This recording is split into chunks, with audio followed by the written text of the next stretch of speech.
तो भगवान कल्कि के एक लीला में बताता हूं। भविष्य पुराण में लिखा है, जिस दिन तृतीय विश्व युद्ध का अंतिम समय के करीब होगा, उसी दिन भगवान कल्कि उड़ीसा में अवस्थान करते होंगे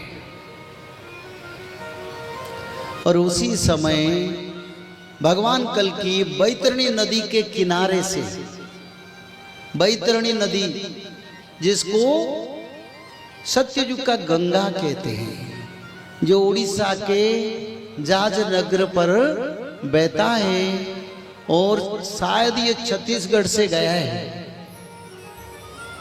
तो ये जो नदी है, उस नदी के किनारे भगवान कल्कि 9000 भक्त के साथ गंगा स्नान करके भक्त लोग भगवान कल्कि को लेके उड़ीसा में छतिया धाम की ओर लाएंगे।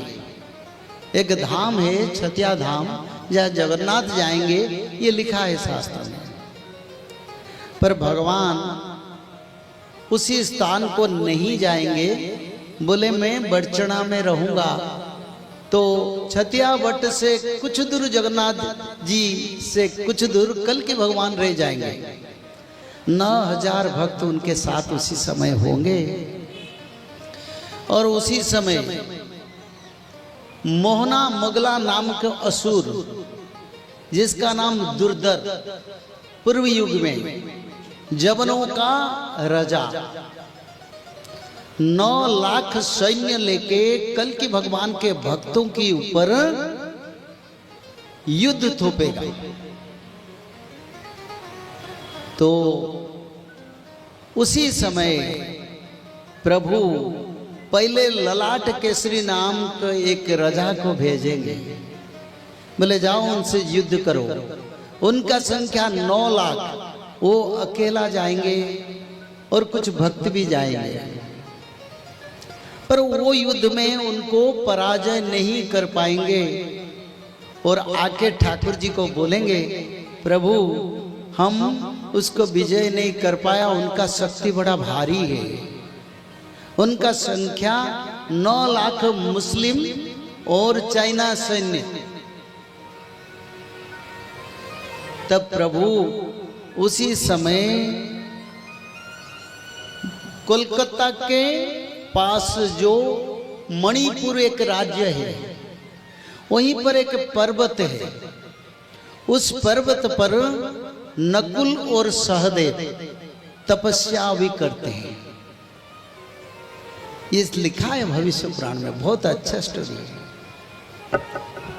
तो वो तपस्या में है, तो भगवान उन दोनों को स्मरण करेंगे कल्कि, बोले तुम आओ, इन 9 लाखों मुसलमान और चाइना सैन्य के साथ लड़ाई करो। तो फिर नकुल सहदेव दोनों आएंगे और उनके साथ भी अश्वत्थामा और शल्य, उस पर्वत के उत्तर दिशा में तपस्या में है, वो भी उनके साथ आएंगे। ये चारों लोग आएंगे 9 लाख सैन्य के साथ लड़ाई के लिए और भगवान कल्कि से कृपा मांगेंगे, आशीर्वाद मांगेंगे। बोले प्रभु हमको आशीर्वाद करो।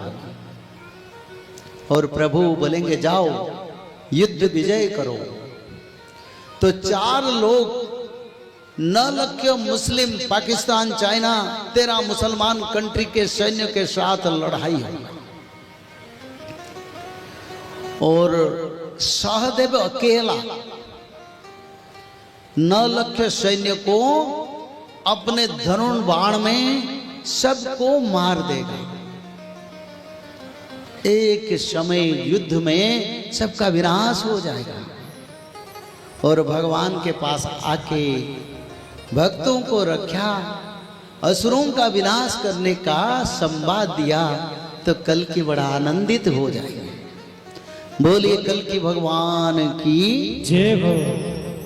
आगे तो भारत पाकिस्तान का जो वार होगा वो तो पहले से बंदूक, गोली, मिसाइल, परमाणु से वार होगा, पर बाद में धनुर्बाण से युद्ध होगा।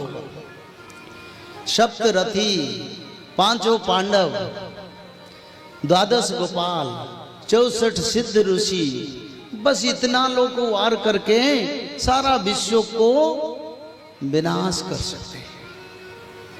बोलिए जगन्नाथ भगवान की जय हो।